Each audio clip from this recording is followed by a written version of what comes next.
Toronto sits on a unique cultural crossroads. Nestled between Canada and the US, it's more than just a city. It's a melting pot of African, Caribbean, and North American cultures. For Afrobeats, this position has made Toronto a crucial bridge connecting the music from Africa to audiences across the United States. The city has a rhythm of its own, a pulse informed by its diaspora communities. Nigerians, Ghanaians, Jamaicans, and Trinidadians have long called Toronto home. They didn't just bring their traditions, they brought the sound of home, Afrobeats, highlife, and Afrofusion, and infused it into local nightlife, clubs, and festivals. Toronto's fans aren't passive listeners. They are active participants, curating the music through playlists, dance challenges, and social media shares. When Afrobeats artists perform here, they feel a level of engagement that is unmatched in many US cities. That energy translates across the border, influencing how US promoters, DJs, and fans approach Afrobeats culture. The city's geographic and cultural positioning makes it a natural bridge. A major tour from Lagos or London often stops in Toronto before hitting US cities like New York, Atlanta, or Los Angeles. Toronto gives artists a chance to test new tracks, connect with an engaged fan base, and refine their live performances. It's almost like a dress rehearsal, but with the kind of intensity and authenticity that only a city steeped in African and Caribbean culture can provide. This is especially evident when you look at the evolution of Toronto's Afrobeat scene.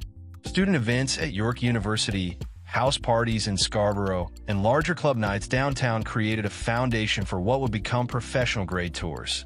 DJs like Magic Flows, AJ Styles, DJ Havel, and DJ Damager were pioneers, building audiences that would eventually carry Toronto into international prominence. Toronto's influence isn't only in its fans. The DJs and promoters here have created systems that mirror the US club scene while keeping the music authentically African.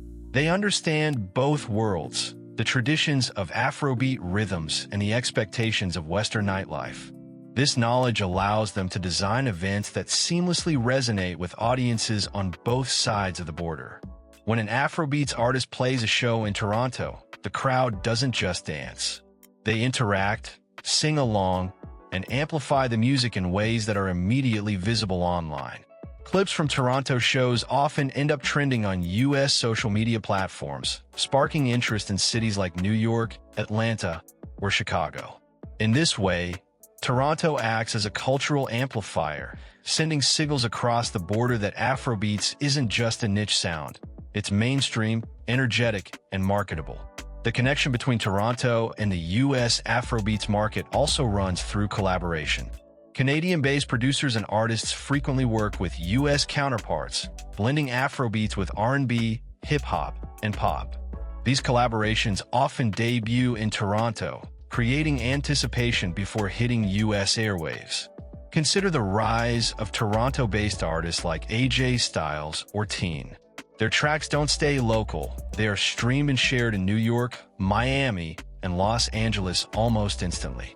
Toronto becomes a bridge city, translating African sounds into formats that appeal to American audiences without losing authenticity. Festivals further strengthen this bridge. Annual events like Afrobeats Summer Festivals in Toronto bring in US-based attendees alongside Canadian and African audiences.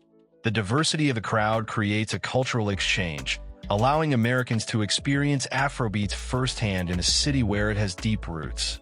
This immersion ensures that when artists cross into the US, there's already a receptive audience waiting, one that understands the language, rhythm, and energy of Afrobeats. DJs play a crucial role here as well. Magic Flows, AJ Styles, and others often host pre-parties and sets that introduce new tracks and blends to audiences, shaping expectations for upcoming US performances. They're not just playing music, they're curating a sound that can travel seamlessly across borders. Toronto's influence also extends to US record labels and promoters. When labels see packed Toronto venues with energetic, knowledgeable crowds, they recognize a viable market for Afrobeats in the States. The city acts as a proof point, If Afrobeats can thrive in Toronto, it can thrive in U.S. cities with significant African and Caribbean populations. This bridge effect has also fostered artist development. Canadian artists, nurtured in Toronto's Afrobeat scene, often collaborate with American artists. This cross-pollination of sound has helped shape the modern landscape of Afrobeats, allowing it to adapt and flourish in multiple markets simultaneously. Another aspect of Toronto's bridge role is media exposure. The city's coverage of Afrobeats concerts and festivals feeds directly into American social media and music channels. Clips from Wizkid, Burna Boy, or Tim's performing in Toronto often reach U.S. audiences before the artists even set foot in New York or Los Angeles. This creates anticipation, hype, and a sense of familiarity that makes the U.S. shows more impactful. The fans contribute to this as well. Toronto audiences are vocal, visually expressive, and highly social media savvy. Every dance move, every chant, every reaction is captured and shared worldwide, turning local events into international viral moments. Toronto's geography is also strategic.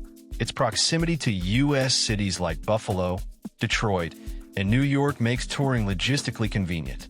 But it's the city's cultural resonance that makes it indispensable. Unlike some U.S. cities where Afrobeats might be perceived as an exotic sound, in Toronto, it's homegrown. It's embedded into university events, nightclubs, and festivals.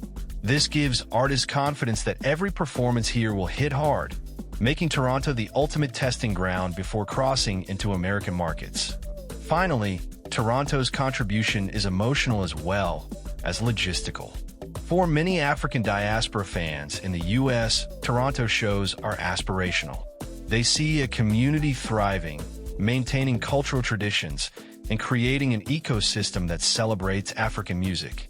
When the tour reaches U.S. cities, fans carry the Toronto energy with them, the chants, dances, and excitement already primed to explode in every venue. In short, Toronto doesn't just feed into the U.S. market, it teaches it, inspires it, and amplifies it. The city has become a model for what a successful Afrobeats ecosystem looks like, bridging the gap between African roots and American mainstream success. So the next time you see Afrobeats artists performing in New York, Atlanta, or Los Angeles, remember, Toronto played a role. The city's DJs, promoters, fans, festivals, and artists collectively built the bridge that connected Africa's sound to North America. From grassroots student events to sold-out arenas, from small DJ sets to full-blown festivals, Toronto proves that Afrobeats isn't just crossing borders, it's thriving across them. Thanks for watching. If you enjoyed this story, make sure to like this video, subscribe to the channel, and drop a comment about your favorite Afrobeats moment in Toronto or the US. The rhythm continues, and Toronto will keep standing as the bridge between Africa, the diaspora, and the world.